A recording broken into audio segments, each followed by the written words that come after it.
Pak. Nah, gimana kabarnya selama ini Bapak? Alhamdulillah sehat Pak. Nah, ini dari mana Bapak nih? Tadi saya pulang dari upacara peringatan Hardikda. Oh ya, berarti hari ini Hardikda Pak ya? Ya, Hari Pendidikan Daerah. Capek Pak ya? Tentu Pak, sangat dari capek. Hardikda langsung Tapi ke tugas sini. bagaimana juga Pak kan? Iya, Tetap harus kita mantap, laksanakan. Ngomong-ngomong ada yang bisa saya bantu Bapak? Kebetulan hari ini saya punya janji Pak dengan Koji yaitu Ibu Mariamah. Iya. Beliau katanya ada punya masalah Pak. Oh, Jadi beliau ingin bercerita dan saya akan coba proses coaching. oh baik Bapak. Berarti Bapak menginginkan saya untuk jadi observernya gitu Pak? Ya, saya ingin Bapak mengamati proses coaching kami dan nanti apakah bagaimana nanti dari Bapak lah. Oh baik Bapak. Jadi begini Bapak ya. Ya, ya. Jadi sebelum kita memulai coaching kita antara ibu dengan antara bapak dengan kuci nanti, Iya. yaitu sebagai tahap awalnya terlebih dahulu saya ingin menanyakan kepada bapak beberapa hal. Yaitu yang pertama tentang rubrik penilaian diskusi yang akan dilakukan pada hari ini.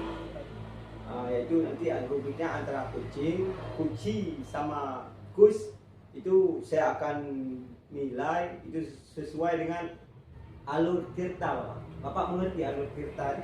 Insya Allah mengerti Pak. Ya. Yang selanjutnya yang akan kita nilai ini adalah sejauh mana Bapak itu bisa memunculkan pertanyaan-pertanyaan yang berbobot kepada kursi nanti Bapak ya. Ya. Baik, yang tidak boleh Bapak lupakan yaitu Bapak melakukan coaching sesuai dengan prinsip-prinsip. Bapak tahu prinsip-prinsip coaching tersebut? Iya Pak. Di antaranya itu ada kemitraan Ya. dan juga proses keaktifan dalam memaksimalkan potensi yang ada pada si kucing.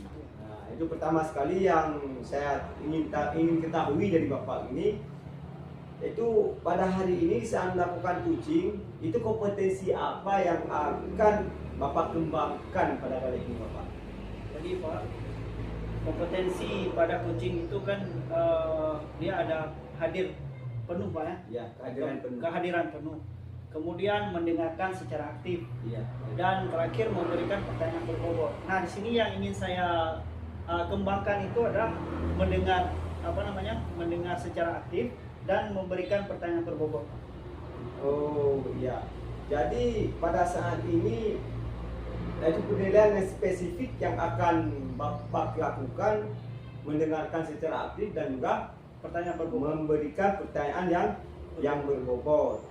Jadi untuk selanjutnya sebagai indikatornya itu dalam proses coaching indikator apa yang akan Bapak laksanakan? Nanti akan saya lihat keberhasilan dari proses coaching ini. Dari coaching ini sudah bisa memberikan solusi Pak dari beliau sendiri. Kemudian beliau bisa merencanakan langkah-langkah apa yang akan dilakukan. Itu Pak. Baik, untuk kali ini sekedar observasi yang kita cukupkan di sini dulu.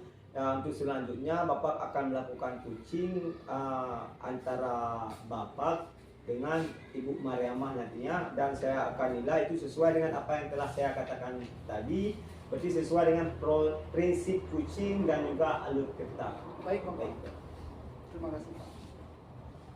Nanti kita tunggu beliau sampai dulu Pak. Ya mungkin beliau lagi Ya. datang di perjalanan mungkin. Assalamualaikum Ibu, Bapak. Waalaikumsalam Ibu. Selamat datang Ibu. Selamat datang Bu, silakan duduk Bu. Pak, makasih. Nah. Dari mana Ibu? Saya dari sekolah Pak. Dari sekolah. Dan tadi setelah proses pembelajaran selesai, saya nggak pulang dulu karena kebetulan ini pikiran saya lagi sedikit kalut lah Pak. Baik Ibu, sebelum kita mulai, saya perkenalkan dulu. Ini kebetulan supervisor atau observer yang saya undang khusus untuk menilai coaching kita hari ini. Jadi perkenalkan, nama beliau Pak Mujakir. Iya. Pak Mujakir, ini Bu Mariamah. Ya, salam kenal Bu. Ya, ya. Baik, Nah, Pak. kalau Ibu merasa masih terbebani, ya sebaiknya Ibu tenangkan diri dulu sebelum melakukan coaching selanjutnya. Baik, saya persilakan kepada Bapak Rian. Baik, terima kasih Pak. Sama-sama. Izin Pak.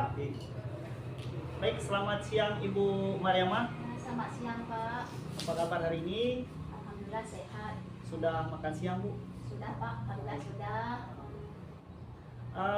Baik Bu, ini kan yang pertama sekali saya ingin tahu terlebih dahulu tujuan Ibu ingin bertemu saya itu yang kita kemarin Ibu telepon saya. Ya. Kira-kira ada apa Bu? Ya Pak, gini ya Pak ya. Kebetulan ini kan saya punya sedikit masalah Iya. dengan peserta didik saya. Iya. Kebetulan di sini untuk tahun pelajaran ini saya mengajar di kelas 10-1 dan juga saya dikerjakan menjadi wali kelas di kelas 10-1. Nah, di sini yang menjadi masalah saya yaitu, jadi kan dalam wacana kami kemarin itu di kelas 10-1 ini rencananya akan dijadikan sebagai kelas inti. Kelas ini. Jadi kan di mana di dalam kelas inti ini nanti akan ada kegiatan yang lebih, istilahnya seperti kegiatan ekstrakurikuler yang lebih dibandingkan dengan kelas yang lain. Iya. Nah, akan tetapi di dalam proses pembelajaran kami selama ini sudah hampir sebulan, ternyata ada beberapa orang guru yang masuk ke kelas tersebut, yaitu di kelas 10-1 ini mengeluhkan bahwa di kelas saya yang menjadi wali kelas itu ada satu orang peserta didik, ini namanya si Muhammad Hafiz, dia ternyata belum bisa membaca Pak. Oh, itu masalahnya Bu ya. Iya. Baik Bu, sebelum kita lanjutkan, mungkin untuk supaya suasana lebih enak, nyaman, damai, izin Pak, boleh kami minum dulu? Oh, boleh silakan. Ya, silakan Ibu minum dulu Bu, Minum dulu, ya. supaya kita lebih tenang dan lebih rileks Bu ya. Ya Pak, makasih Pak ya.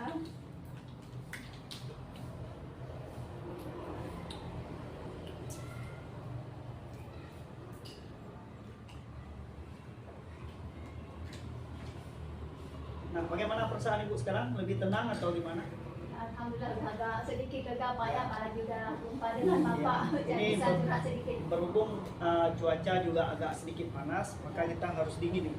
Iya Pak. Baik, tadi Ibu sudah menjelaskan sedikit tujuannya bahwa kelas Ibu 10-1 dan ingin dibuat kelas inti. Iya Pak. Jadi ada masalah dengan siswa Ibu. Iya. Ya. Kemudian bagaimana lagi Bu masalahnya? Masalah di sini kan kalau si Hafiz ini dia tidak bisa membaca. Ini kan yang pertama nih bisa menimbulkan istilahnya masalah buat pribadi dia juga di sini. Kadang nanti di dalam proses pembelajaran ke depan ini kan prosesnya nanti ada kegiatan lebih dibandingkan kelas lain. Sedangkan dia ini kan nggak bisa membaca.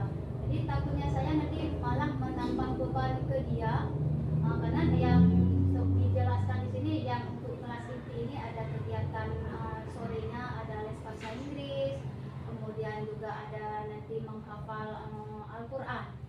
Jadi nanti takutnya saya karena dia di sini nggak bisa membaca, ini kan membaca bahasa Indonesia, apalagi nanti di les sore itu ada les bahasa Inggris. Jadi saya takutnya nanti malah akan menambah beban bagi dia. Oke. Jadi dia nggak bisa membaca Bu ya? Masalahnya di situ Bu ya? Iya. Kemudian yang Ibu takutkan ketika nanti ada les tambahannya, Iya. les bahasa Inggris, oke itu mungkin sangat bermasalah Bu. Iya. Lalu bagaimana dengan Al-Quran? Memang dia juga tidak bisa baca Al-Quran, memang dari dasarnya, dari rumah memang tidak pernah dites baca Al-Quran atau bagaimana Bu? Ya kemarin itu kan setelah ada memang laporan dari beberapa orang guru, saya sendiri langsung menjumpai dia dan kebetulan waktu saya masuk itu yang maksud saya ini saya ingin mencoba anak-anak apakah dia bisa membaca yang namanya simbol dan matematika. Iya. Di saat di buku tersebut ada teks memang yang tidak ada simbol matematikanya, saya menyuruh ke Hafiz dia untuk membaca dan memang dia tidak bisa membaca. Kemudian di sini setelah setelah saya dekati dia, saya tanyakan apakah memang Hafiz tak bisa membaca. Dia menjawab dengan polos, ya Bu, saya tak bisa membaca. Kemudian saya tanyakan apakah Hafiz di rumah ada mengaji atau ikut pengajian. Katanya ada, tapi sudah sangat jarang. Maksudnya kalau di seminggu itu dia paling masuk pengajian itu maksimalnya cuma 3 hari, waktu malam, 3 malam dia maksimal ikut pengajiannya. Jadi saya tanyakan, berarti Hafiz bisa nggak ngaji? Cuman bisa sikit-sikit aja Bu. Pernah tidak Ibu berkomunikasi dengan orang tua Hafiz tentang bagaimana, apakah aktivitas dia di rumah, ada pernah mungkin belajar sendiri atau dibantu orang tua? Kalau yang selama ini karena kami baru sekitar sebulan setengah ya Pak ya, saya belum berkonsultasi dengan kedua orang tuanya. Tapi saya sudah pernah menanyakan tentang si Hafiz ini nggak bisa membaca dan tidak bisa mengaji dengan kawan sekelas dia di waktu di SMP gitu Pak. Dan kata kawannya memang si Hafiz ini kurang Pak dalam dia bisa membaca dan juga mengaji.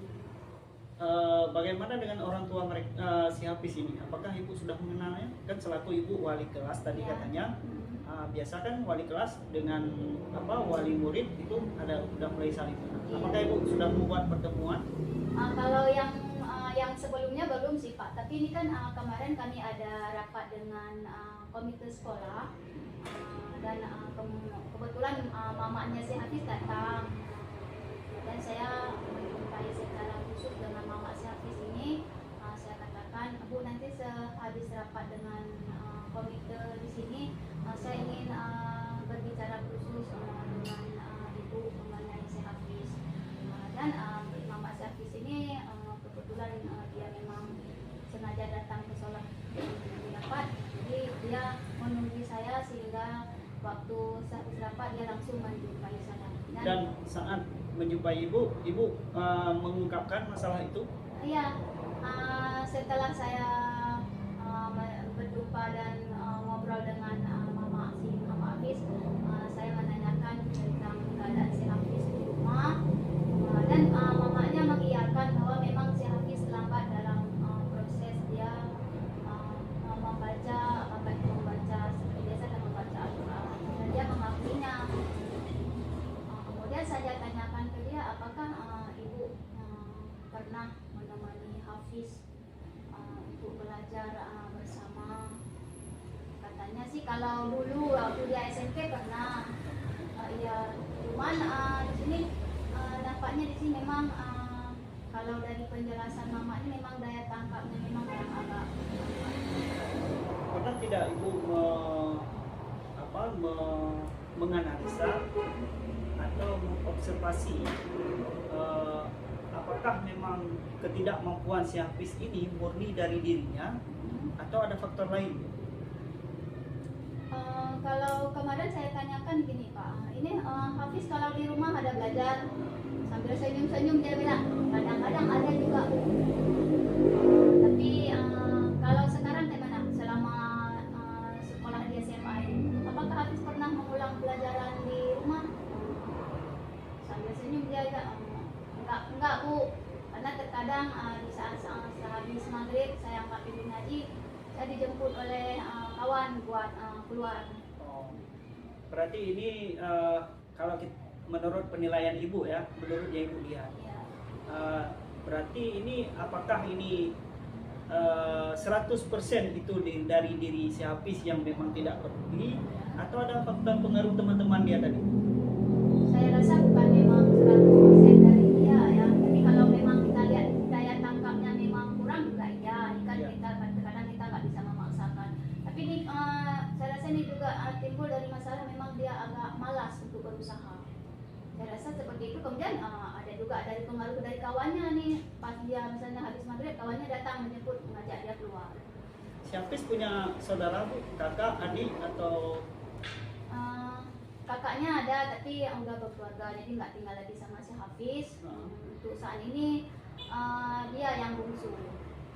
kalau Ibu lihat dari pemantauan Ibu, saudara sekandung dia ada yang seperti dia atau cuma dia saja?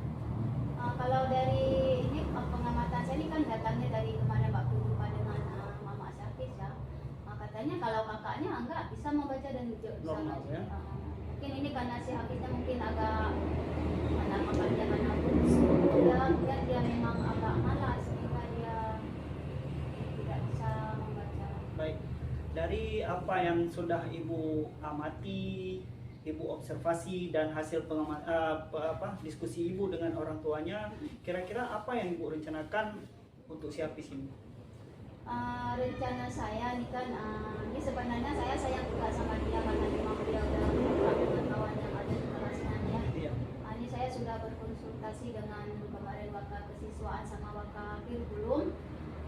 Ini kami berencana akan memindahkan dia ke kelas lain. Ini maksudnya bukan memindahkan dia karena pengaruh karena ego kami ya. Iya. Tapi di sini karena memang wacana kemarin itu si kelas ini mau kelas 10 1 ini mau dijadikan kelas inti. Jadi kan nggak mungkin lah di kelas inti itu ada anak yang nggak bisa membaca. Dan rencana kami juga dari pihak sekolah nanti akan menyediakan waktu apakah dia 1 jam pelajaran pertama ini dia kita panggil ke ruang khusus apakah nanti di lab ataupun di perpustakaan untuk kita tuntun dia apakah nanti oleh guru bahasa Indonesia atau mungkin guru yang bertugas sebagai tiket menuntun dia supaya nanti dia bisa membaca.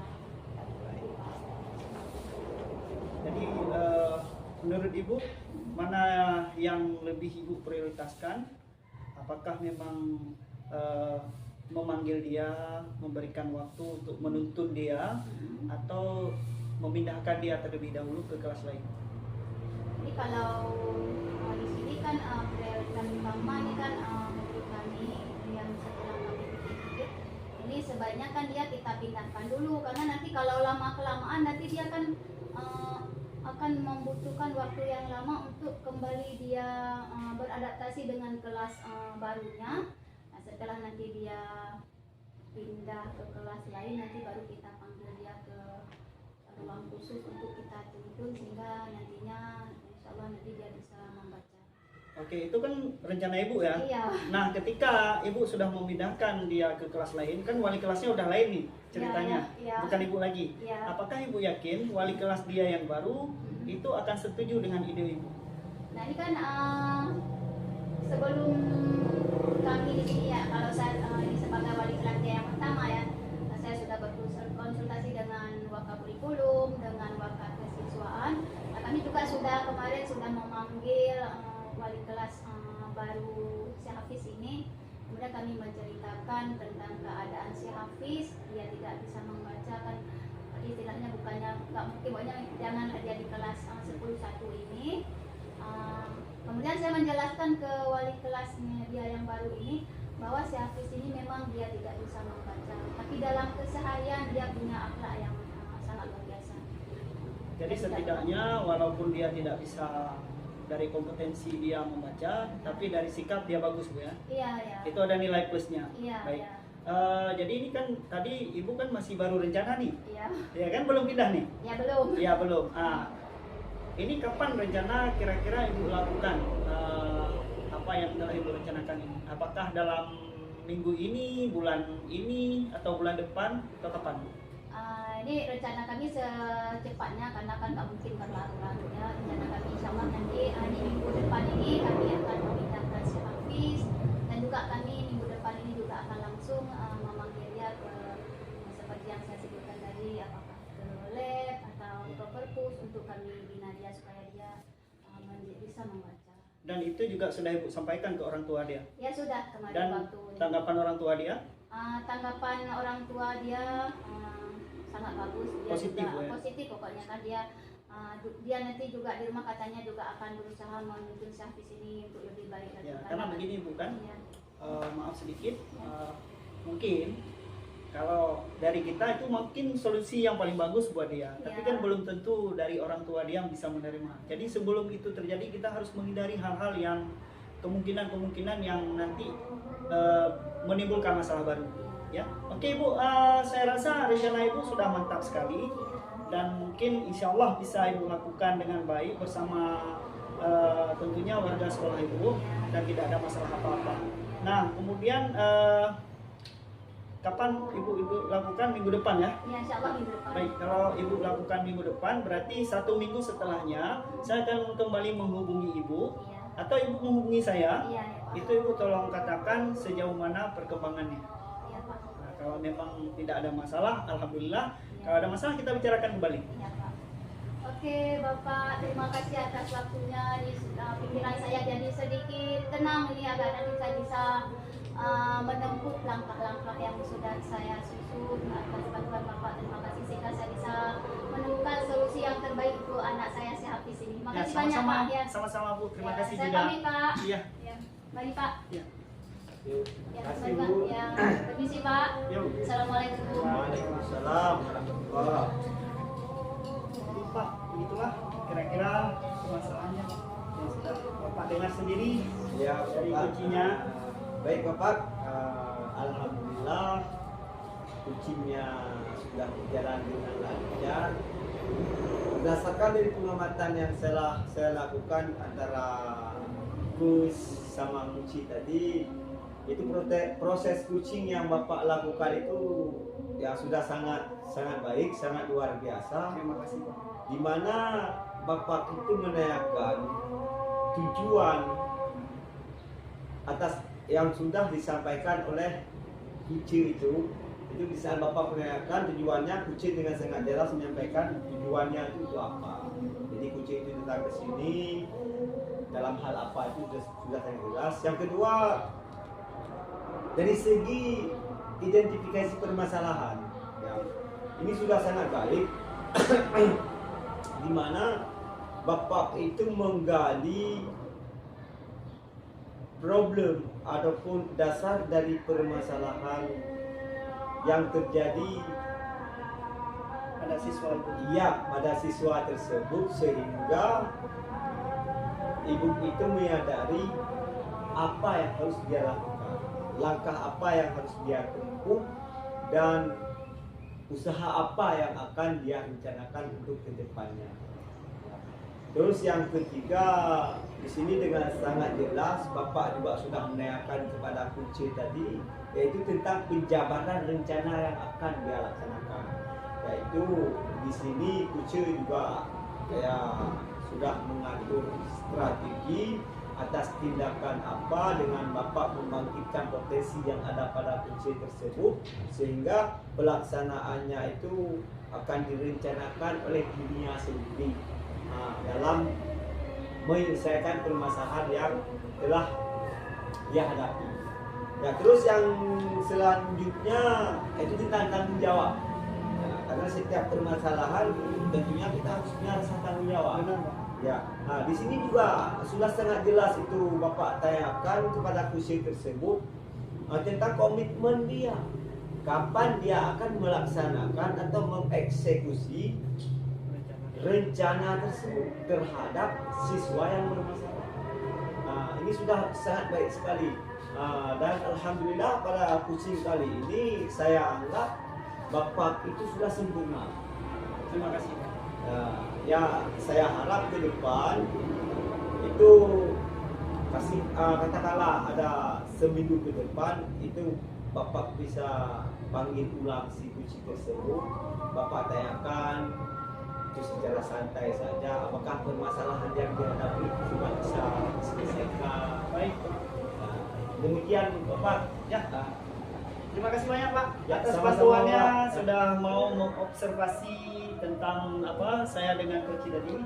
Baik, sama-sama Bapak. Ya. Semoga permasalahan ini bisa cepat terselesaikan. Amin, Bapak. Saya mohon pamit dulu Pak. Oh baik Bapak, Pak diminum dulu. Oke Pak, saya bawa aja Pak. Boleh. Ya. Assalamualaikum. Waalaikumsalam warahmatullahi